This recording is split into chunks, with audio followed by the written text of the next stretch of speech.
하나님의 말씀 같이 보겠습니다. 이 시간 같이 나눌 하나님 말씀은 느헤미야 6장 15절로 19절까지 말씀입니다.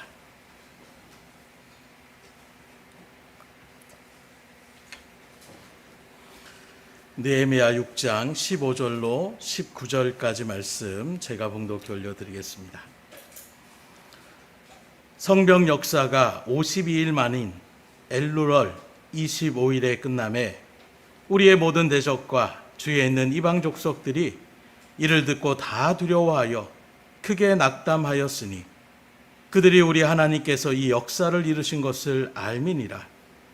또한 그때에 유대의 귀족들이 여러 번 도비아에게 편지하였고 도비아의 편지도 그들에게 이르렀으니 도비아는 아라의 아들 스가냐의 사위가 되었고 도비아의 아들 여호하난도 베레가의 아들 무슬람의 딸을 아내로 맞이하였으므로 유다에서 그와 동맹한 자가 많음이라. 그들이 도비아의 선행을 내 앞에서 말하고 또 내 말도 그에게 전하매 도비아가 내게 편지하여 나를 두렵게 하고자 하였느니라. 아멘. 하나님의 말씀인 구약 성경을 바라보다 보면 이스라엘 백성들이 하나님의 뜻을 거스리고 또 하나님의 선지자들의 말씀과 또 그 명령들을 어기고 끝까지 자기 중심적인 나름의 신앙의 일들 가운데에 거기에 본질적으로 하나님이 바라봤을 때는 온전한 신앙의 자리에 있지 않았던 그 모습에 결국에는 나라가 완전하게 무너지게 되고 하나님의 집이 있는데 하나님의 성전이 있는데 여기는 절대로 무너지지 않는다. 자기 나름대로의 그런 자기 신앙적인 일들 가운데서 정작 하나님께서 내 말씀의 뜻대로 살아라. 내 율례와 법도를 지켜 행하라. 이건 지키지 않고 그저 하나님의 성전이 있으니까 괜찮다. 미신적인 그런 신앙 가운데 있을 때에 결국에는 성전까지도 다 무너지게 되는, 그리고 이제 바벨론의 70년 동안 포로 생활 가운데에 그렇게 떨어지고 나서야 이제 깨닫게 되는 거예요. 성전 자체가 물론 하나님의 은혜 가운데에 중요한 부분이 있지만 그것보다 더 중요한 것은 하나님의 말씀대로 살아가는 것, 하나님의 뜻대로 살아가는 것, 이게 정말로 하나님께서 우리를 기뻐하시는 것이고 우리를 보호하시고 인도하여 주신다라는 것을 뼈저리게 느끼게 됩니다. 이런 일들 속에서 기적 같은 역사로 이제 이스라엘 백성들이 1차, 2차, 3차에 걸쳐서 다시금 나라의 회복의 자리 가운데로 그렇게 인도함을 받는데, 그것 또한 그 이면을 바라보게 되면 하나님께서 이미 예언하셨고 하나님의 섭리 가운데로 그렇게 계획하셨기 때문에 이루어졌던 일이라는 것입니다. 그런 일들에서 1차 포로 기한 가운데서는 스룹바벨이라는 사람을 위시하여 약 5만여 명의 사람들이 그렇게 예루살렘으로 돌아오게 됐는데, 이때의 중요한 사건은 바로 무엇이냐? 오자마자 하나님 중심으로 우리가 다시금 나아가자 하는 마음으로 황폐되어진 그 땅 가운데서 자신들의 어떤 터전을 먼저 만들기 전에 하나님의 성전을 먼저 짓자라고, 그래서 그 성전을 짓고 난 다음에 스룹바벨의 성전이다 이렇게 지칭하며 나가고 있습니다. 곧 스룹바벨을 중심으로 해서 하나님의 성전을 지어나갔던 일들이 1차 포로 기한 가운데 일어나게 된 것입니다. 그리고 2차 포로 기한 가운데서는 에스라라는 학사를 통하여 그렇게 중심으로 이스라엘 백성이 모였는데, 이때는 어떻게 했느냐? 중요 사건이 하나님의 말씀으로 영적 각성이 일어나게 되는, 그래서 보여지는 성전을 지어나가는 일들로 끝나는 것이 아니라 이제 보다 근본적으로 우리가 하나님께서 우리에게 뭘 바라고 원하시는지, 우리가 하나님의 택한 백성답게 살아가는 것이 어떤 것인지를 그 말씀의 중심 가운데 서서 온 이스라엘 백성들이 그 말씀을 듣고 회개하며 돌이키는 놀라운 일들 가운데에 나타났던 것이 포로 기한, 두 번째 포로 기한이라고 얘기할 수 있습니다. 그리고 마지막 세 번째 포로 기한 가운데 일어났던 중요 사건은 바로 오늘 본문에 등장하는 느헤미야라는 사람을 중심으로 해서 이제 성벽을 재건했다라는 거예요. 그래서 예루살렘이라는 그 도시가 있으면 그 도시 주변으로 쭉 성벽을 갖다가 높이 한 17m 되는 그런 성벽이 약 4km 정도, 정방이 완전히 직사각형은 아니고 약간 삐뚤어진 그런 직사각형의 모양으로 그렇게 쭉 테두리만 해서 4km가 넘는 이 성벽을 갖다가 짓는 것입니다. 왜요? 외적으로부터 이제 방어할 수 있는, 그래서 보통의 고대 시대 가운데 우리가 아는 것처럼 우리나라도 마찬가지로 성벽을 그렇게 쌓아놓고 그 안에 터전을 쌓아놓고 사람들이 이렇게 기거하며 살아갈 수 있는 이런 일들의 모양을 취하고 있는데, 이 성벽의 재건에 대한 일들의 역사가 바로 3차 포로기한, 오늘 느헤미야의 그런 일들 가운데 이것이 이루어지게 됐는데, 이런 일들을 마무리하고 난 다음에 이제 느헤미야가 믿음의 고백을 하는 것이 오늘 우리가 읽은 본문의 주된 내용이라고 얘기할 수가 있는 것입니다. 이런 본문의 말씀 우리가 같이 상고하며 나아갈 때에 오늘 시간에 하나님께서 나에게도 놀라운 역사를 이루시고 있다는 사실을 분명히 깨달을 수 있는 은혜의 시간이 될 수 있기를 주님으로 축복합니다.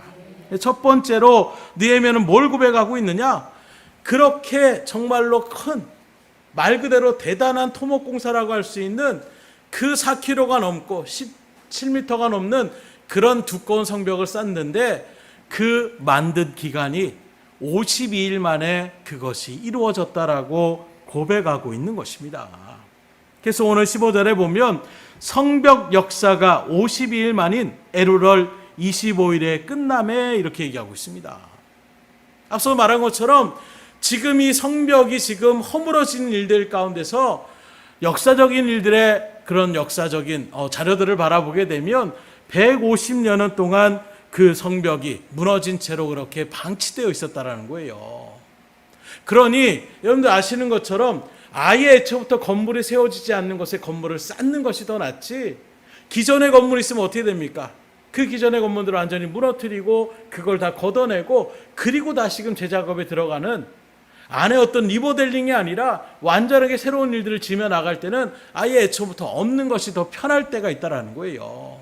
그렇게 바라본다라면 이 예루살렘의 성벽은 말 그대로 허물어지고 무너지고, 그래서 여우가 막 그 위 가운데 뛰어날 정도로, 그러니까 성벽의 어떤 기능을 상실한 지가 100여 년이 넘었다라는 것입니다. 그런 성벽을 갖다가 다시금 그렇게 온전하게 튼튼하게 지어나가는데 그 기간이 2달도 채 되지 않는 52일 만에 이 성벽이 완전하게 보수가 됐다라는 것은 놀라운 역사라고 얘기할 수밖에 없는 거예요. 그래서 15절에도 성벽 역사가 이렇게 얘기하고 있습니다. 성벽 공사가 아니에요. 느헤미야에 바라봤을 때는 이건 하나님의 놀라운 역사가 아니면 이루어질 수 없다라는 것이 그 믿음의 고백 가운데서 깔려져 있는 것입니다. 그러면 어떻게 이렇게 빠르게 성벽을 재건할 수가 있었을까? 그건 바로 이 모든 일들 가운데에 이스라엘 백성들이 마음을 하나로 뭉쳐서 그 일들 가운데 열심을 다하여 같이 동참했던 그 결과라고 이야기할 수가 있는 것입니다. 그래서 모든 일을 할 때에도, 특별히 공동체로 우리가 모든 일들을 진행할 때에 여기 말이 트르고 저기 말이 트르고, 그렇다면 그 모든 일들 가운데 일처리하기가 쉽지 않아요. 때로는 탁상공론이라는 얘기도 있습니다. 뭔가 일을 처리하기 전에 회의만 주구장창하며 나아가는 그런 일들 가운데 아예 그 일들은 시도조차 되지 않는 이런 일들의 모습들이 얼마나 우리 가운데 많이 있습니까? 그래서 이렇게 합시다 라고 했을 때에 같이 힘을 합쳐서 나가겠습니다 하고 마음을 하나로 뭉칠 때에 일사천리로 그 모든 일들이 이루어질 수가 있는 것, 굳이 제가 말씀드리지 않아도 사회적인 어떤 생활 가운데서 우리가 충분히 느끼고 깨달을 수 있는 부분일 것입니다. 이런 모습에서 느헤미야 2장 18절을 보면 이렇게 말씀합니다. 또 그들에게 하나님의 선한 손이 나를 도우신 일과 왕이 내게 이른 말씀을 전하였더니 그들의 말이 일어나 건축하자 하고 모두 힘을 내어 이 선한 일을 하려 하며, 이렇게 얘기하고 있어요. 곧 느헤미야가 유다의 총독으로 그렇게 가서 성벽을 재건하며 나가는 것도, 이것도 결코 선리대로 나갔던 것이 아니라 하나님의 놀라운 계획의 부분이었다는 거예요. 원래 이 느헤미야의 직업은 바로 무엇이냐? 술 맡은 관원장이었습니다.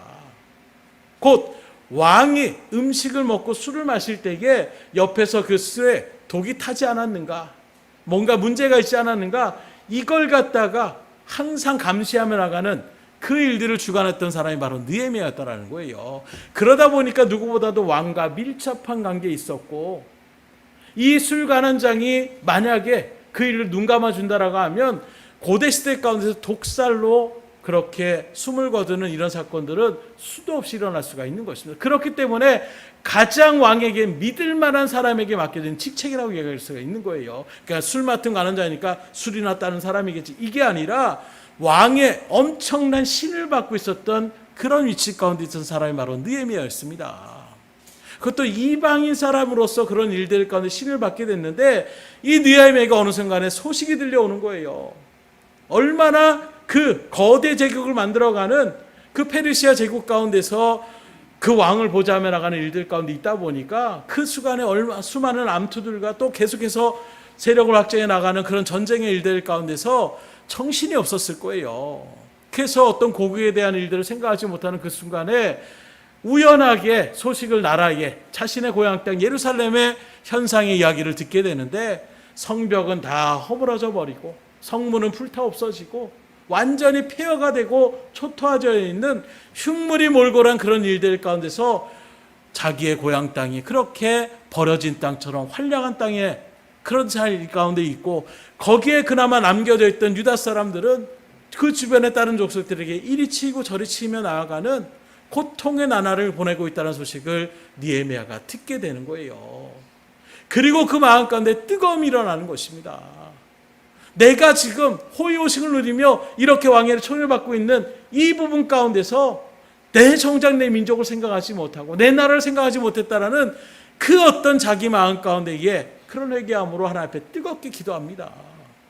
금식까지 하며 그렇게 몇 날 며칠을 기도하며 나가는 일들 가운데 있다 보니까 자연적으로 생각 가운데에 근심이 생길 수밖에 없는 거예요. 걱정과 안타까움이 있는 그 얼굴이 이제 왕 앞에 나가는데도 자기도 모르게 그것이 얼굴에 표가 나는 것입니다. 그러니 왕이 얼굴 딱 보니까 뭔가 수십이 가득한 얼굴 가운데 있으니까 너 얼굴이 왜 그러느냐, 이렇게 지금 질문을 던지는 거예요. 원래 그 시대의 왕권이라는 것은, 또 거대 제국을 이끌어가는 페르시아의 그 왕 가운데서는 말 한마디, 기분 안 좋으면 너가 왕, 내가 지금 있는데 내 앞에서 인상 쓰고 있어, 당장 목을 치라고 하면 죽을 수도 있는 그런 권세의 자리 가운데 있었던 사람인 것입니다. 그런 모습에서 자기도 모르게 얼굴에 나라와 민족을 생각하는 일들 가운데 근심이 쌓이는 그 얼굴을 나지도 모르게 내색이 되는 그런 모습 가운데서 왜 얼굴이 그러느냐라고 했을 때에 아차하는 생각도 들었을 거예요. 근데 그 순간에 느헤미야는 잠깐 앞에 기도합니다. 그리고 생명을 걸고 얘기를 하는 거예요. 지금 내 고국 땅이 이런 일들 가운데 있어서 제 마음이 좋지가 않습니다. 어찌 보면 지금 이 페르시아 제국은 자기 나라, 온전한 자기 땅이 아니라 지금 다른 나라를 무너뜨리고 세력을 확장해 나가고 있는 거예요. 그런 일들 가운데 이미 바벨론으로 멸망을 당했지만 그 바벨론을 그대로 또 정복해버렸던 이 페르시아 제국 가운데서 그 예루살렘 또한 어찌 보면 속국이라고 얘기할 수가 있는 것입니다. 그러니 지금 네가 페르시아의 나의 신하로서 지금 있어야지, 네 고국 땅이 어디냐, 네 나라 민족이 어디 있느냐, 지금 내가 너의 왕이고 지금 이 나라가 너의 그 나라가 아니냐, 이렇게 반문한다라면 까딱하면 죽을 수도 있는 거예요. 어찌 보면 반역을 도모한다라고 그렇게 누명할 수도 있는 것입니다. 그런데 왕이 얼마나 느헤미야를 총애했는지, 아니 성경은 분명히 기록하는 것이 그 왕의 질문 가운데 잠깐 느헤미야가 하나님 앞에 기도했다라고 표현하고 있어요. 그 마음의 중심을 하나님께서 붙잡아 주시니까 이 왕이 그러냐? 네 민족이 유대였냐? 그 나라가, 그 땅이 그렇게 황폐됐더라면 그럼 내가 너에게 거기를 다스릴 수 있는 권한을 줄 테니까 사람들을, 너 뭐 물건이 필요하면 재물이 필요하면 재물을 대주고 군사가 필요하면 군사를 내줄 테니까 속히 가가지고 그 모든 것들을 잘 이뤄놓고 그리고 나한테 다시금 와라. 파격적인 어떤 제안을 지금 왕이 하게 되는 거예요. 그런 일들 가운데서 술관원장에 있었던 이 느헤미야가 한순간에 유다의 총독으로 그렇게 발걸음을 옮기게 되는 것입니다. 그러니 느헤미야 스스로 생각해도 이거는 말도 안 되는 상황인 거예요. 지금 자기 나라의 또 다른 나라, 자기 민족을 주장하며 나가는 이 일들 가운데 있을 때, 지금도 중국이라는 나라가 큰 나라이지만 거기에 다양한 소수 민족들이 있다라는 거예요. 그런 민족들의 일들 가운데서 뭐 위구르족이나 뭐 티베트족 이런 일들 가운데서 그래 너희들은 너희 민족으로 인정하고 너희 나라를 자치단체로 인정할게 하지 않는다라는 거예요. 왜요? 그렇게 한번 인정하게 되면 여기저기 우리도 이렇게 하다 보면 나라가 분열될 수 있는 거예요. 그러니 쉽게 결정할 것도 아닌 것입니다. 그런 파격적인 일들을 지금 왕이 했다는 것 자체가 이건 하나님께서 나의 이 간절한 기도에 응답하셨다는 것을 느헤미야가 깨닫게 되는 거예요. 그래서 이 일들을 갖다가 유다 사람들에게 이야기하는 것입니다. 이런 일들이 지금 진행됐다. 이게 사람의 생애로 될 수 있는 일이냐? 이게 정말로 우연히 벌어질 수 있는 일이냐? 하나님이 역사하시지 않으면 이런 일들이 일어날 수 없다. 이 일들을 유대 사람들에게 그렇게 선포하니까 그 말을 듣고 유대 사람들 마음이 뜨거워지는 거예요. 하나님이 이제 우리에게 회복의 기회를 주시는구나. 하나님이 우리에게 다시금 회복할 수 있는 은혜를 주시는구나. 이 마음의 뜨거움을 가지고 느헤미야의 그 말을 듣고 나도 같이 가겠습니다. 나도 그 일에 동참하겠습니다. 이런 마음으로 이제 느헤미야를 위시해서 유대 민족들이 한 마음이 되어 가지고 성벽 재건에 그렇게 열심을 다했다라는 거예요. 그래서 이 부분도 선한 사역이라고 얘기하고 있습니다. 무엇이 선한 것입니까? 우리가 하는 착한 일이 선한 것이 아니라 믿음의 일들 가운데 선한 사역이라는 것은 하나님의 뜻대로 그 일들을 진행하는 것을 얘기하고 있어요.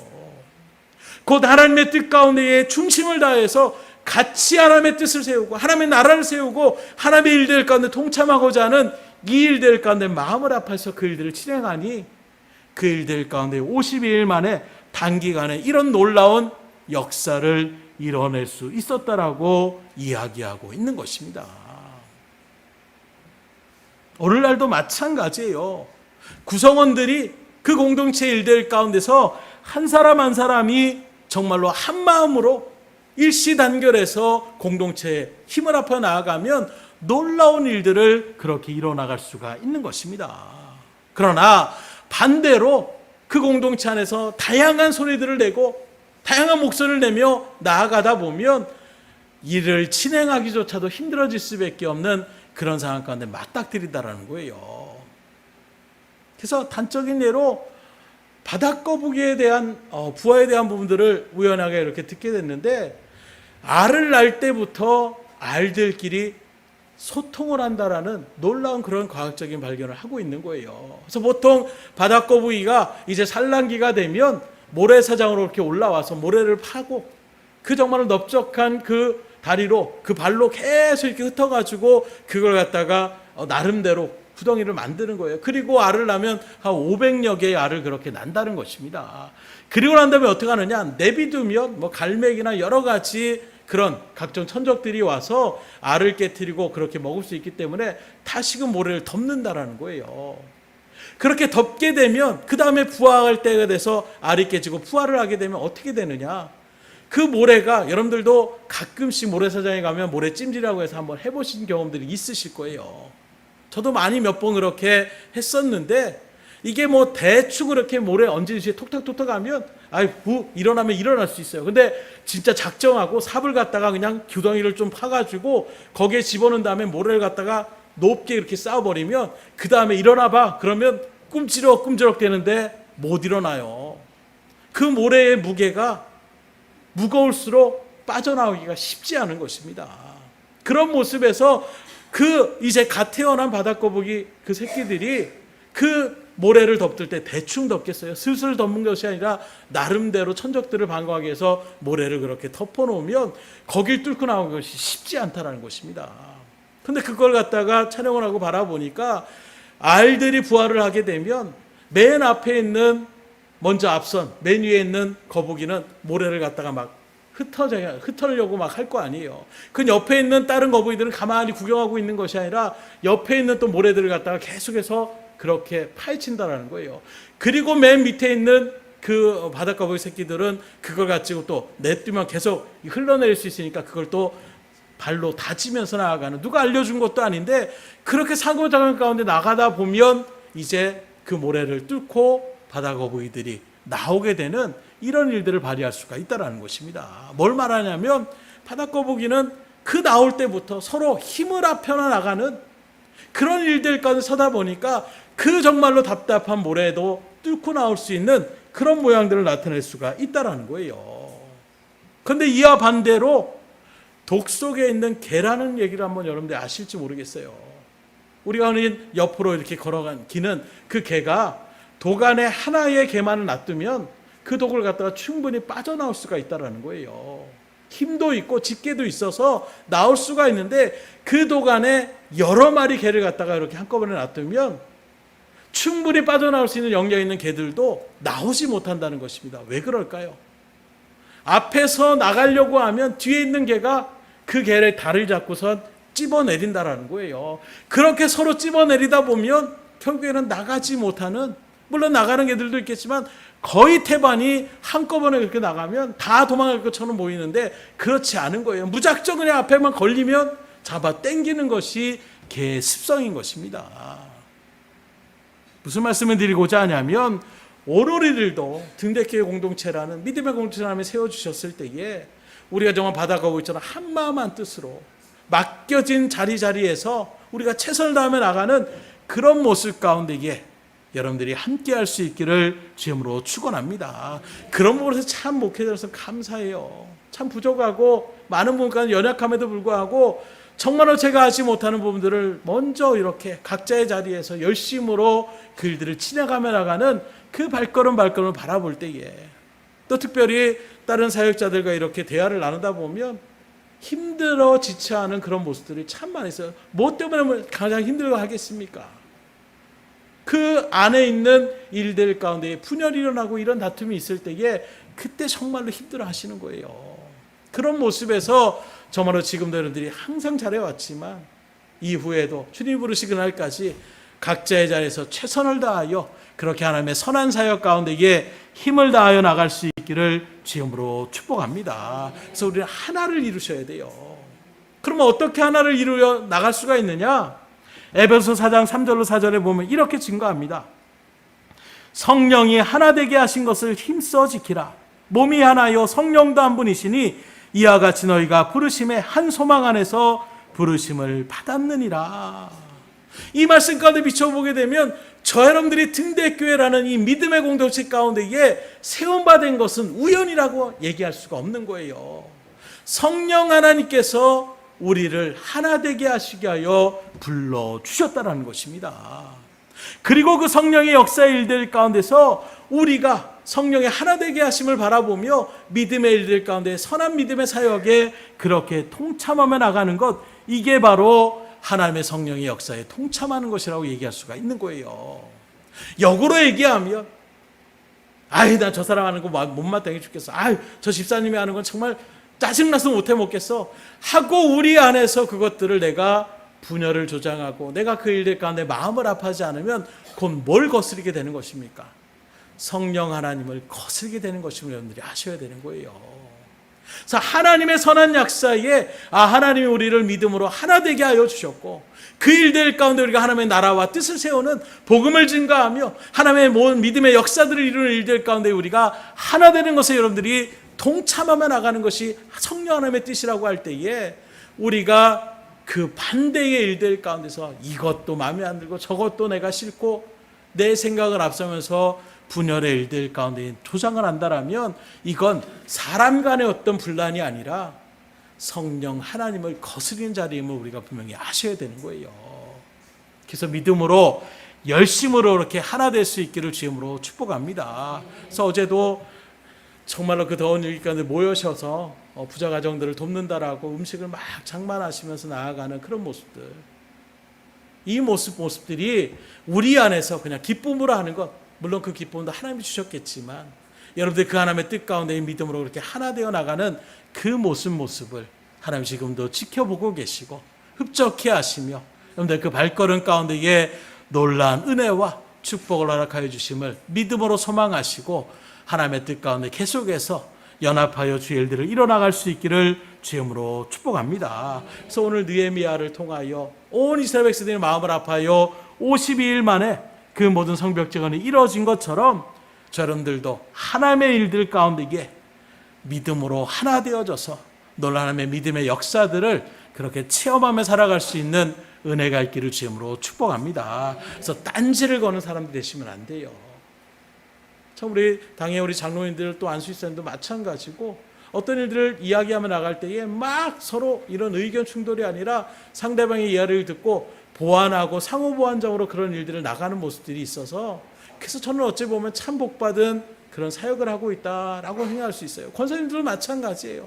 맡겨진 일들 가운데서 어떻게 하면 그런 일들 가운데서 그 일들에 서로 이런 부분에 도움을 주고 이런 일들 가운데서 좀 도움을 주셨으면 하는 마음들이 서로 연합되어져서 선뜻 그 일들 가운데 마음을 아파하여 나아가는 이런 모습들, 총여전도회나 또 남성교회나 각 기관들이 그렇게 계속적으로 연락되어져서 하나의 일들을 놓고 나아갈 때에 그것을 같이 마음을 아파요 기도하며 주의 일들 가운데서 믿음의 역사를 이뤄나갈 수 있기를 다시금 주의 이름으로 간절히 축원을 드립니다. 두 번째로 느헤미야는 뭐라고 고백하고 있느냐? 집요한 방해를 이겨냈다라고 이야기하고 있다라는 거예요. 오늘 16절 3반절에 보니까 우리의 모든 대적과 주위에 있는 이방 족속들이 이렇게 얘기하고 있습니다. 곧 이 말은 뭘 지금 깔리고 있느냐? 50일 만에 놀라운 그런 역사를 지금 일어나가고 있었지만 이게 순탄하게 나갔던 것은 아니다라는 거예요. 마음을 연합하여 선한 사역이었지만 그 선한 사역에 꼭 악의 세력들이 그 일들을 진행하지 못하도록 회방하며 나가는 일들이 이 느헤미야의 성벽 재건의 역사 가운데서도 그대로 진행되었다라는 것입니다. 그래서 성벽을 그렇게 재건한다는 일들 가운데서 가장 대표적으로 반대했던 사람이 바로 산발랏이라는 사람이었는데 이 사람이 누구냐? 이 사람은 바로 사마리아를 다스리는 총독이었어요. 곧 위에 북쪽에 사마리아가 있으면 그 밑에 유대가 있는데 지금까지 사마리아를 다스리는 일들 가운데 유대는 말 그대로 황폐해졌던 그런 일들 가운데서 신경 쓸 필요가 없는 거예요. 그런데 뜬금없이 갑자기 그 유대에 느헤미야라는 사람이 총독으로 세워지고 그리고 그 유대 나라를 어찌 보면 다시금 회복할 수 있는 그 터전을 만들 수 있는 성벽을 재건한다고 하니까 사마리아 총독인 산발랏의 마음 가운데 이게 위기감을 느끼게 되는 거예요. 이거 다 내가 지금 다스려야 될 땅인데 내 땅이 지금 줄어드네. 이런 어떤 일들 가운데서 어떻게든 저 성벽 재건을 갖춰 하지 못하도록 회방을 놓아야 되겠다 하는 일들 가운데서 자기의 부하였던 도비아와 또 게삼이라는 사람을 통해서 끊임없이 그 성벽을 재건하는 일들 가운데서 여러 가지로 회방을 하고 있는데 이 6장 앞절에 1절부터 여러분들이 쭉 말씀을 바라보게 되면 1절로 4절에는 뭐라고 얘기하느냐? 느헤미야를 암살하는 음모를 꾸몄어요. 그래서 야 거기 유대 나라 왔어. 유대 그 땅에 왔구나. 이리 와서 나하고 어디에서 같이 만나자. 같이 좀 일을 도모하자. 이런 식으로 마치 화평의 손을 내미는 것처럼 그렇게 느헤미야가 만나자고 하고 있는데 사실 그 장소로 왜 끌어들이려고 하냐면 거기로 느헤미야를 끌고 와가지고 죽이려고 지금 음모를 꾸미고 있었던 거예요. 그걸 느헤미야가 다 알고 있었던 것은 아니었지만 지금 하나님의 일들, 이 선한 사역의 일들 가운데 정신이 하나도 없는데 굳이 말 그대로 정상끼리 만나가지고 하면 뭐 하겠습니까? 뭐 식사 나누면서 뭐 이런저런 얘기하는 이런 일들의 시간도 아까운 거예요. 그래서 그냥 나는 지금 이게 너무 지금 하나님의 일들 가운데 바쁘니까 나중에 생각하자. 그리고 계속 느헤미야가 그 일들 가운데 나갔는데 나중에 알고 보니까 자기를 죽이려고 했던 그런 암살의 기도가 있었다는 것입니다. 또 5절로 9절까지의 말씀에 보게 되면 그래서 안 되니까 이번에 어떻게 하느냐? 이 느헤미야를 갖다가 반역자로 모는 거예요. 그래서 그 페르시아 왕에게 탄원서를 올리는 것입니다. 저기 유대에 지금 성벽을 재건합니다. 왜 성벽을 만들겠습니까? 그 나라에서 독립하겠다는 뜻 아닙니까? 자기들의 어떤 민족을 다시금 세우겠다라는 이건 나라의 반역과 같은 것입니다. 그 반역의 주도적인 인물이 바로 느헤미야입니다. 저 느헤미야를 가만 놔두면 안 됩니다. 계속해서 그렇게 상소를 올리는 것입니다. 이 일들의 느헤미야도 또 왕에게 얘기하는 거예요. 그런 것이 아니라 이 일들 가운데서 다시 민족의 일들을 왕에게 허락받아서 이 일들을 진행할 따름이지 결코 제가 왕에 대해서 어떤 그런 반역의 일들을 토모하지 않았습니다. 이런 일들의 역사도 있는 거 얼마나 그 일들 가운데 힘들겠어요. 그리고 10절로 14절에 바라보게 되면 거짓 선지자를 또 동원해서 그래서 예언을 하는 거예요. 아, 당신은 그런 일들 가운데서 죽을 수밖에 없을 것입니다. 그러니 빨리 저쪽으로 도망가서 피신해야 됩니다. 그런 얘기들을 또 예언이라고 해서, 예언이 뭡니까? 그냥 뭐 무당이 얘기하는 것이 아니라 말 그대로 하나님의 어떤 말씀을 그렇게 선포하는 것과 같은 그런 일들 가운데 있는 거예요. 그래서 여러분들 지금 뭐 무당이 와서 뭐라고 얘기한다라고 꿈쩍이나 하겠어요. 근데 하나님의 계시로 여러분들에게 이렇게 선포합니다라고 하면 그래도 믿음 있는 사람들은 아, 하나님 말씀하셨다고 하면 드릴 수 있는 거예요. 마찬가지입니다. 믿음의 사람 같은 느헤미야에게 하나님의 예언의 말씀이라고 해서 당신 죽을 수 있으니까 저길로 도망가셔야 됩니다. 이렇게 얘기하는 일들 가운데 이게 느헤미야라고 두려움이 안 생길 수가 없는 거예요. 그래서 만약에 그곳으로 만약에 그들의 계략대로 도망을 가게 되면 사람들에게 또 비웃음을 당할 수도 있는 것입니다.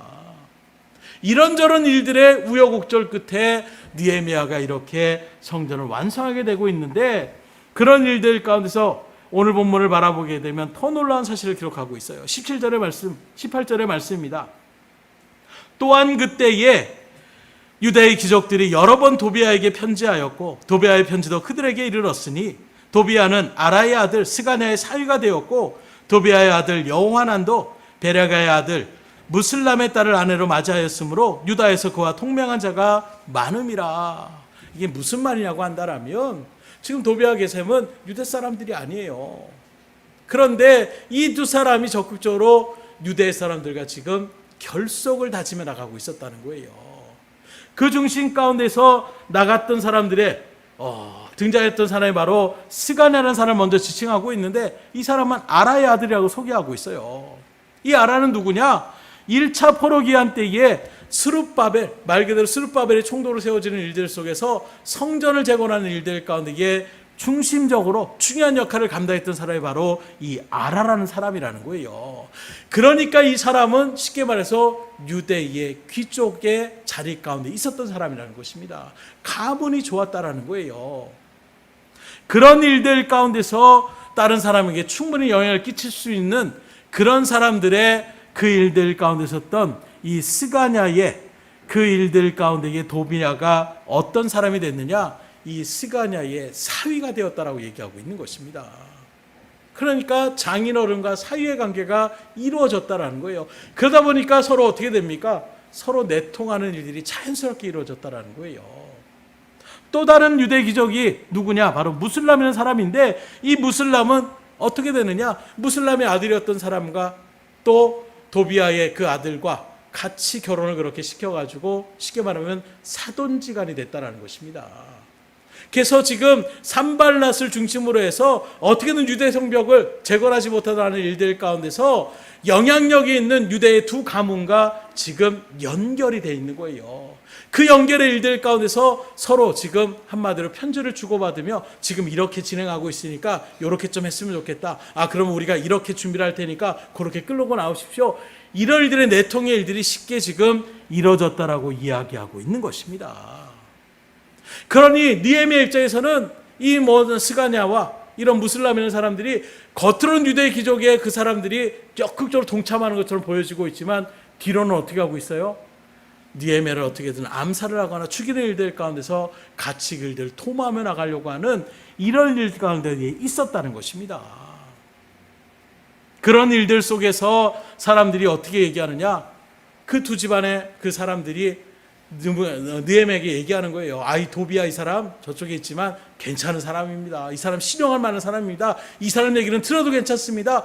자꾸 그렇게 도비아에 대한 부분들의 입지를 갖다가 세워주는 일들 가운데 서게 되다 보니까 도비아가 그런 일들에서 지금 당신은 이렇게 되고 이런 현상이 있고 이런저런 이야기로 느헤미야가 사태를 잘못 판단할 수밖에 없는, 사람들이 신임하라고 해서 신임했더니 말로는 이렇게 하고 있지만 전작 현상은 잘못 돌아가고 있는 이런 일들 가운데 오히려 쉽게 말하면 골탕을 먹게 되는 이런 일들이 많이 있었다라는 거예요. 또 잘못 판단하는 일들 가운데서 자괴감을 느끼고 두려움을 느끼게 되는 이런 일들 가운데 지금 내몰렸던 그런 사역이 바로 이 52일간의 성벽 재건 가운데 이게 이루어지고 있었다는 것입니다.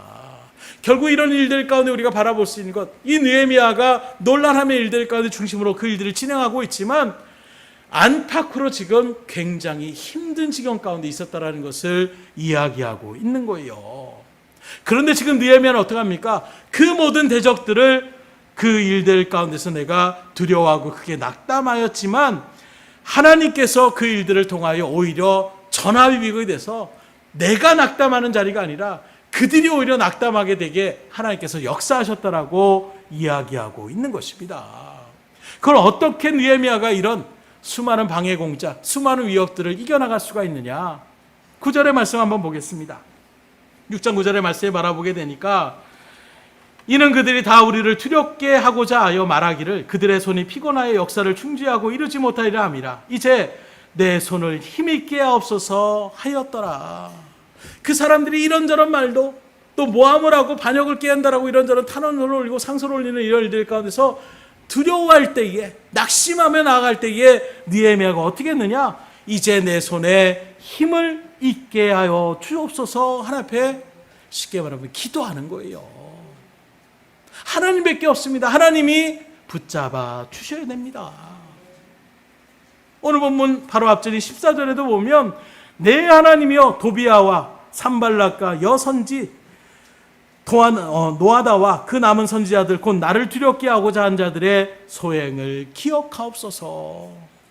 그 모든 일을 나중에 알고 그 일들 가운데 느헤미야가 하나님 앞에 지금 그들이 지금 이런저런 일들로 회방하고 있는 것들을 하나님 기억하옵소서 하고 지금 기도의 무릎을 꿇고 있는 것입니다. 이런 느헤미야의 어떤 발걸음을 통해서 오늘 믿음의 길을 걸어간다는, 적어도 여러분들이 크리스찬이고 믿음의 성도라고 한다면 우린 세상의 방법대로 대적을 상대하시면 안 돼요. 세상은 어떻게 합니까? 세상이 큰 소리를 내면 나도 큰 소리를 내야 되는 것이고, 내가 얕보이면 안 되는 일들 가운데서 내가 어떻게 힘을 키워야 되는 것이고, 내 능력을 키워야 되는 것이고, 이게 세상의 어떤 방법으로 나아가는 대적과의 태치된 상황이라고 한다면 믿음의 사람의 방법은 그런 방법이 아니라는 거예요.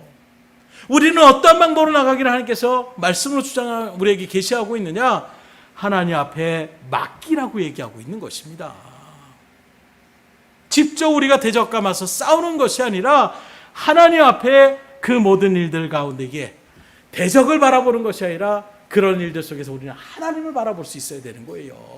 그래서 금요 예배 가운데서 같이 말씀 상고한 것처럼 우리가 그렇게 하나님 앞에 나아갈 때에 이제 그 문제는 나의 문제가 아니라 하나님의 문제가 되는 거예요. 내 문제를 내가 안고 있으면 힘들 수밖에 없어요. 그러니 대적의 일이고 그러니 낙심할 수밖에 없는 것입니다. 그러나 그 문제가 하나님의 문제가 되는 순간 그 문제는 더 이상 이제 나에게 큰 부담이 되지 않는 거예요. 왜요? 하나님의 그 능력은 한이 없기 때문에 어떠한 문제도 해결할 수 있는 그 능력에 하나님이 그 일들 가운데 함께 한다면 무슨 문제가 있겠어요? 그래서 몇 번 얘기한 것처럼 자녀들이 어렸을 때에는 그 별것도 아닌, 어른들의 입장에서는 별것도 아니지만 자녀들 가운데서는 이거 안 돼. 그리고 징징대고 아빠 도와줘 얘기할 때가 있어요. 그리고 아빠한테 손을 내밀었을 때에 그래 내가 도와줄게 하는 그 순간 더 이상 그 문제는 어려운 문제가 아닌 거예요. 내가 그걸 안고 있을 때는 힘들어요. 이렇게도 안 되고 저렇게도 안 되고. 그런데 부모에게 그 도움을 요청하며 나갔을 때에 그 일들은 수월하게 일어나갈 수가 있는 것입니다. 이 원리와 같은 거예요. 하나님은 우리의 아버지가 되시다고 말씀하고 있습니다. 우리는 그분의 사랑받는 자녀예요. 원수 같은 자리가 아닙니다. 그런 일들 가운데 우리가 그 원수 대적 마귀의 사탄의 어떤 일들 가운데 우리가 대적하려고 하면 사단의 역사는 우리보다 힘이 강해요. 그런 일들 가운데 우리는 백전백패일 수밖에 없습니다. 그럼 우리는 무조건 져야 되느냐? 우리에게 승리의 비결은 단 하나예요. 주님 앞에 나아가는 거예요. 주님께 맡기는 것입니다. 이게 쉽지 않다라는 거예요. 너무 간단해서 오히려 우리들은 기도한다라고 내가 뭐라도 좀 해야지, 내가 뭐라도 노력을 해야지. 물론 그 노력이 우리 가운데 필요할 때가 있습니다. 그런데 내 노력이 앞서는 이 순서가 바뀌면 안 돼요. 먼저 하나님 앞에 우리가 무릎을 꿇고 기도하며 그리고 하나님께서 우리에게 분명한 뜻을 알려주고 그 일들을 진행하며 나가는 일들 가운데서 그 다음에 나타나는 하나님이 가라하면 가고 멈추라면 멈출 수 있는 믿음의 일들 가운데 우리가 액션을 취할 때가 있지만, 문제가 생겨서 우리의 액션이 먼저 나가시면 안 된다라는 거예요. 감독이 큐하고 사인이 나올 때에 그때 우리가 움직여야 되지, 큐 사인이 나오지 않았는데 내 멋대로 하면 어떻게 됩니까? NG, 잘못될 수밖에 없는 거예요. 이 원리대로 항상 그것이 하나님을 앞세워 나가는 신학이에요. 그리고 이게 우리가 이 세상 가운데 승리할 수 있는 승리의 비결임을 믿으시고 기도의 무릎을 꿇을 수 있기를 주님으로 축복합니다. 자, 하나님의 인도하심을 믿을 때 우리는 기도할 수 있는 거예요. 그런데 하나님의 인도하심을 믿을 수 없으면 내가 앞서 나갈 수밖에 없습니다. 이 순서가 바뀜을 통하여 지금도 이 땅 가운데 하나님은 놀라운 역사를 우리 가운데 펼쳐나가시길 원하시지만, 정작 우리가 그 은혜를 체험하지 못하고 신앙의 일들을 우리가 진행하는 일들 가운데 즐거움이 아니라 억지로 힘들어서 끌려가듯이 그렇게 신앙생활 하지 마세요. 하나님 앞에 먼저 온전히 맡겨보십시오. 그리고 하나님의 놀라운 역사를 체험해 보십시오. 그 이전까지의 신앙생활과 그 이후의 신앙생활은 완전히 차원이 틀려지는 거예요. 은혜가 넘칩니다. 감사가 넘칩니다. 소망이 넘칩니다. 두려움이 물러갑니다. 이 놀라운 은혜를 체험할 수 있기를 주님으로 축복합니다. 그래서 지금도 우리가 삶을 살아가는 일 가운데 때로 우리가 감당하지 못하는 그런 위기를 느낄 때가 있지 않습니까? 우리가 해결할 수 없는 그런 난제를 만날 때에 우리 어떻게 합니까? 걱정이 앞서요. 근심이 앞섭니다. 포기하고 싶어집니다. 낙심합니다. 절망합니다. 바로 그때 우리는 기억하셔야 되는 거예요. 이 느헤미야가 그 어려운 일들 가운데 뭘로 그 일들을 타개하며 나갈 수 있었느냐? 하나님 앞에 기도하는 것입니다. 그래서 전쟁은 우리에게 속한 것이 아니에요. 전쟁은 하나님께 속해 있습니다. 하나님 앞에 맡기는 순간 하나님이 그 일들을 진행하시고 작정하시는 그 순간 그 모든 문제가 해결될 수 있음에 감사의 고백이 여러분들의 입술 가운데 펼쳐나갈 수 있기를 주님으로 축원합니다. 그래서 믿음에서는 늘 하나님 앞에 서셔야 돼요. 기쁠 때에도 하나님 앞에 감사의 기도로, 걱정과 근심이 없을 때에도 하나님 앞에 간절한 기도로, 문제가 생길 때 하나님 앞에 그 도움을 요청하는 요청의 기도로 우리는 주님 앞에 무릎을 꿇을 수 있으셔야 돼요. 그런데 지금 나타난 현상들을 바라보면 그 기도의 자리가 점점점 지금 서지 못하고 있는 거예요. 뜨겁지 않습니다. 최근에도 우리 교단 가운데서 목사님, 장로님들, 그렇게 교단에 속한 모든 그런 사람들이 모여가지고 기도회를 그렇게 개최하며 나갔는데 예전만큼 기도가 뜨겁지 않아요. 제 어렸을 때 기억에 바라보면 정말로 우리 등대교회 안에서도 또 몇 명의 소수의 5-6명이 모여도 기도합시다, 우리 통성으로 기도합시다 그러면 정말로 절절하게, 그 순간에는 옆 사람이 누군지도 기억 안 날 정도로 하나님 앞에 집중하며 나갔던 그런 뜨거움의 기도가 있는데, 기도하며 나가는 일들 가운데서 눈을 멀뚱멀뚱 뜨시는 분도 있고, 어떻게 하냐고요? 저도 한번 봤어요. 어떻게 기도하는가? 처음 참석하는 일들 가운데 정말로 뜨겁게 기도하시는 분들도 그래도 있기에 소망은 있지만 예전만큼 그런 뜨거움의 모습들을 찾아보기가 힘들다. 사역자들조차도 그런 일들 가운데 있으니 당연히 성도들의 모습들 가운데서도 어떤 모습이 나타날 수밖에 없겠습니까? 그래서 지금 세계가 혼란스럽고 우리나라 경제가 지금 힘들고 여러 가지 보여지는 현상에 우리의 믿음의 사람들 거기에 털썩지도 않고 아이고 어떻게 하지? 이전에 우리 믿음의 선배들 하나님 앞에 먼저 기도했어요. 뜨거운 마음으로 기도했습니다. 그리고 그 기도의 열정 가운데서 믿음의 사람들이 먼저 일치단결해서 나라의 어떤 위기 가운데 먼저 금 모으게 하면 금도 내놓고 그런 일들 가운데 적극적으로 나가는 이런 모습에 믿지 않는 사람들도 믿는 사람들, 교회 다니는 사람들은 정말로 선한 사람들입니다. 정직한 사람들이다. 이렇게 인정받았던 그런 시대의 모습 가운데 있었어요. 그런데 오늘날 그 모습을 찾아보기가 힘들어요. 세상 사람들과 무슨 차이가 있지라고 생각할 정도로 단지 세상은 미신을 갖다가 섬기거나 또는 자기의 어떤 일들 가운데 나간다라면 우린 그 자리에 그냥 하나님이라는 그런 미신을 또 만들어 놓고 왜 이렇게 벗어나냐면 하나님의 뜻대로 서는 믿음 가운데 있으면 하나님이 보호하시는데, 앞서 말한 것처럼 하나님의 성전이 있으니까 그런 것들은 온전한 신앙이 아니에요. 우리가 직접 하나님의 일들 가운데 충심해서 하나님의 뜻대로 살아갈 때에 거기서 믿음의 역사가 나타나는 것이지, 교회에 우리가 꼭 모여야지 믿음의 역사가 일어나는 것이 아닙니다. 장소가 중요한 것이 아니에요.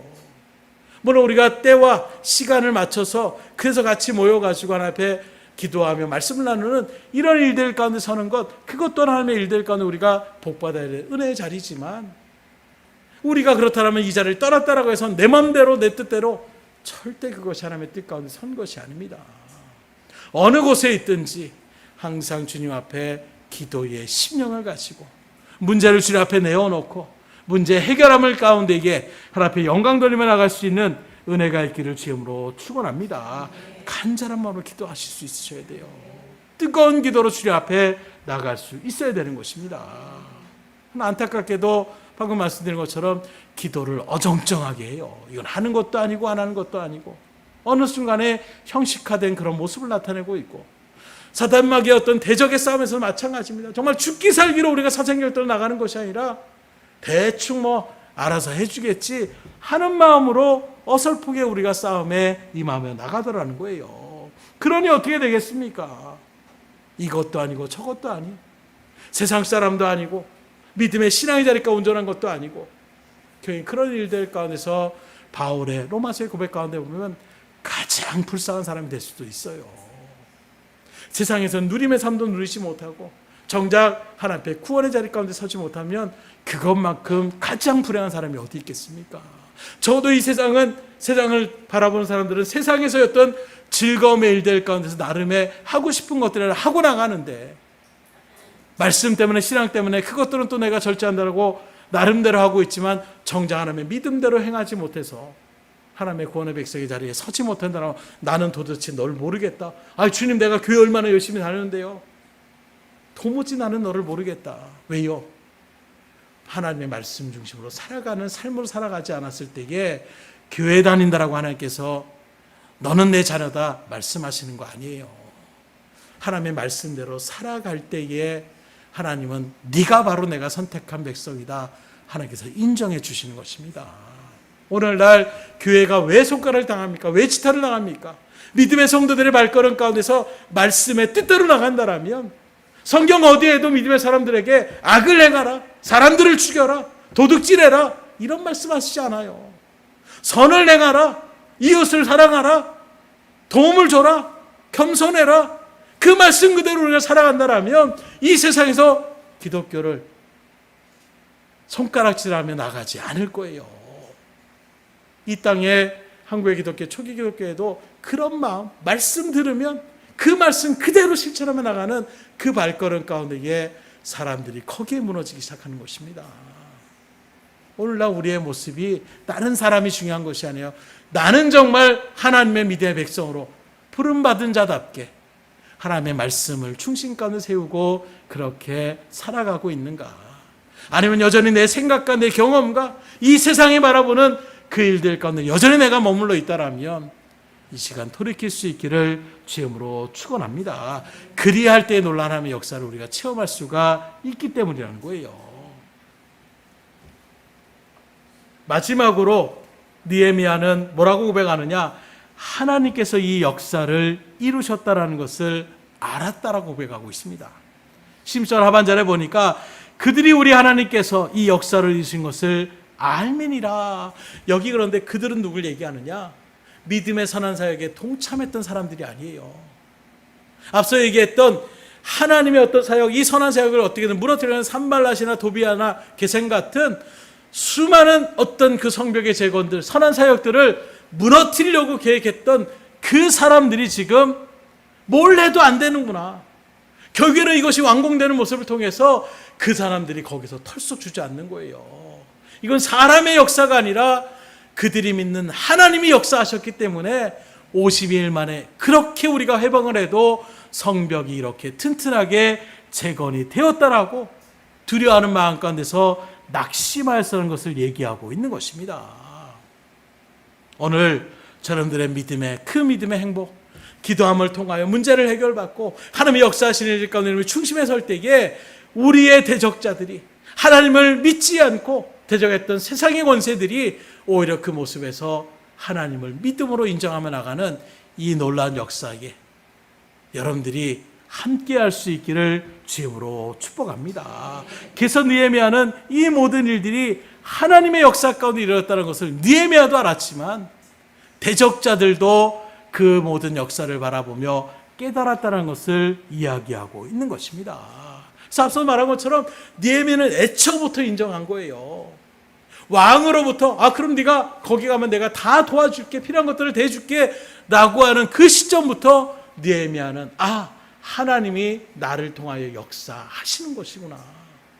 그리고 거기에 이스라엘 백성들이 마음을 아파요. 그 일들의 중심 가운데 일처리를 하며 나가는 일들 속에서 하나님께서 지금 나를 통하여, 이 백성들을 통하여 믿음의 선한 사역을 이루어 나가신다라는 것을 분명하게 깨닫게 되는 것입니다.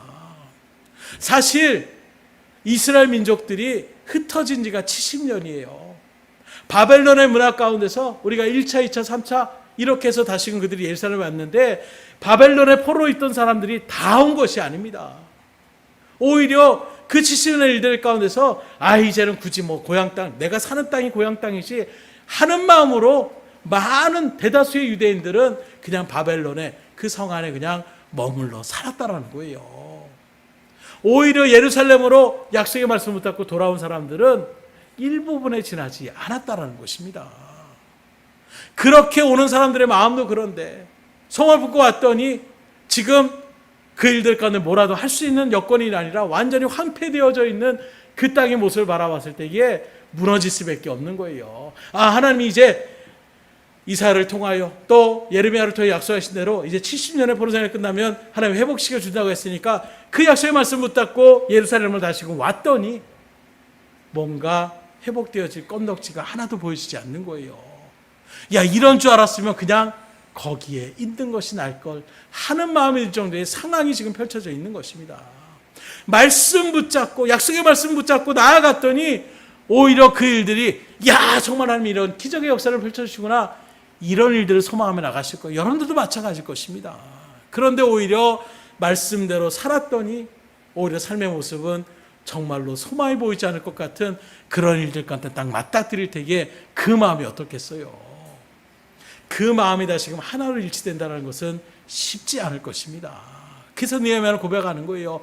그렇게 일사천리로 같이 그 일들 가운데 나도 하겠습니다라고 그 일들에 동참하는 이 모든 것도 하나님의 역사가 아니면 안 된다는 것을 얘기하고 있는 것입니다. 또 성벽을 짓는데 그냥 됩니까? 그 돌 또 깎고 다듬고 그걸 붙여서 쌓는 모든 일들도, 또 그것을 쌓으며 나가는 일들 가운데 여러 가지 기구들도 다 필요한 것, 쉽게 말하면 일 처리를 하지 않을 때는 몰랐는데 어떤 일들을 딱 시작하려고 하면 이것도 필요하고 저것도 필요하고 재정적으로 필요한 것들이 많이 나타날 수밖에 없어요. 그런 재정적인 부분들도 왕을 위시해서 또 십시일반으로 모여가지고 그 일들을 진행하는 것 또한 하나님의 역사가 아니면 안 된다는 것을 깨닫게 되는 것입니다. 심지어 앞서 말하는 것처럼 그 일들을 할 때에 대적자가 없었던 것도 아니에요. 응원만 했던 것이 아닙니다. 여러 가지 방면으로 어떻게든 그 일들을 하지 못하도록 대적하는 사람들도 있었다는 것입니다. 그럼에도 불구하고 52일 만에 그 모든 일을 끝낼 수 있었던 것은 이건 이렇게 저렇게 생각해도 하나님의 역사하심이며 아니면 할 수 없다는 것을 분명히 깨달을 수밖에 없었다는 거예요. 그래서 바로 이 점을 느헤미야는 지금 이것이 하나님이 이루신 것을 그 대적들도 알게 되었다라고 담대하게 선포하고 있는 것입니다. 일반적으로 우리가 바라본다라면 어떤 큰 일을 진행했어요. 그럼 누구라도, 특별히 지도자에 있는 사람들은 어떻게 합니까? 내가 그래도 좀 이렇게 했으니까, 내가 또 하나님 앞에 기도했으니까, 내가 열심히 나갔으니까 뭐라도 나를 좀 나타내려고 하는 것이 일반적인 사람들의 모습이에요. 사역자들 사이에서도 그런 모습이 나타날 때 참 많이 있어요. 은연히 자기를 드러냅니다. 내가 이래서 하나님이 도와주시고 이래서 하나님께서 역사하셨다는 것을, 전적인 하나님의 역사라는 고백이 아니라 거기에 어떻게든 자기를 집어넣으려고 하는 것이 사람의 일반적인 모습이에요. 그런데 느헤미야는 달랐습니다. 오직 하나님 한 분만을 증거하고 자랑하며 자랑하고 그 일들 가운데에 역사하셨다는 것을 나타내고 있는데, 그래서 뭐라고 하느냐, 나의 마음을 감동시켜서 이 일들 가운데 세움받게 하신 것도 하나님이시고, 왕의 마음을 움직여서 적극적으로 그 일들 가운데서 진행할 수 있도록 모든 것을 허락하고 도와주는 이 모든 일들도 하나님의 역사이고, 대적들의 수많은 어떤 관계와 이런저런 음모들을 다 이겨나갈 수 있고 파헤치며 그 일들이 진행하지 못하는 것도 하나님의 역사의 손길이었으며, 온 이스라엘 백성들이 마음을 합해서 그 일들 가운데 같이 선한 사역에 믿음으로 동참하게 된 것도 하나님의 역사였고, 공사 중에 모든 일을 합력하여 선을 이루게 한 것도 하나님의 역사이니 모든 영광은 하나님께 있습니다. 이 고백으로 느헤미야는 고백하고 있는 거예요. 이렇게 느헤미야는 철저하게 자신이, 내가 유다 총독으로, 내가 그래도 왕이 신을 받는 사람이었기 때문에 계속 이렇게 나가는 것이 아니라 모든 것이 하나님의 역사요, 하나님의 은혜라는 것을 분명하게 선포해 나가고 있는 것입니다. 이렇게 저와 여러분들도 느헤미야처럼 모든 일에 하나님 앞에 영광을 돌리며 나갈 수 있기를 주님으로 축복합니다. 말씀을 드립니다. 지금도 하나님께서 우리를 위하여 보이지 않는 손길 가운데에 우리를 보호하시고 인도하시며 때로는 놀라운 역사를 계획하시고 준비하고 있는 것입니다. 그런 일들 가운데 때로는 우리가 기도하는 것을 통하여 하나님이 응답하실 때도 있고, 때로 우리가 기도조차도 하지 못하는 그 순간에서도 하나님의 역사의 손길이 우리를 이끌고 있음을 분명히 깨닫고 아셔야 된다는 거예요. 그리고 그 아는 믿음의 일들 가운데 온전하게 서서 느헤미야처럼 인정하며 나갈 수 있어야 되는 것입니다. 이건 내가 한 것이 아닙니다. 전적인 하나님의 은혜요, 전적인 하나님의 역사의 손길이었습니다. 철저하게 하나님 앞에 영광을 드리는 일들 가운데 서셔서 남은 생애 가운데에 더욱더 하나님의 영광을 돌리시고 놀라운 일들의 역사들의 체험의 일들이 여러분들 삶 가운데에 많이 일어날 수 있기를 주님으로 축원합니다. 기도하겠습니다. 할렐루야. 하나님 아버지, 오늘도 주님의 은혜 가운데에 우리의 발걸음을 인도하여 주심도 하나님의 역사요, 이 시간 우리의 마음을 열어 주의 말씀을 아멘으로 화답하게 하여 주심도 하나님의 놀라운 은혜의 역사요, 이제 그 일들을 마음에 새겨서 맡겨진 그 말씀 그대로 우리가 기도에 무릎을 꿇고 문제를 주님 앞에 내어가며 그 모든 문제를 해결받는, 그리고 하나님 앞에 영광을 누리며 나가는 그 모든 일들 가운데서도 모든 것이 하나님의 은혜라고 고백하며 나갈 수 있는 우리의 믿음의 발걸음이 될 수 있도록 인도하여 주시옵소서.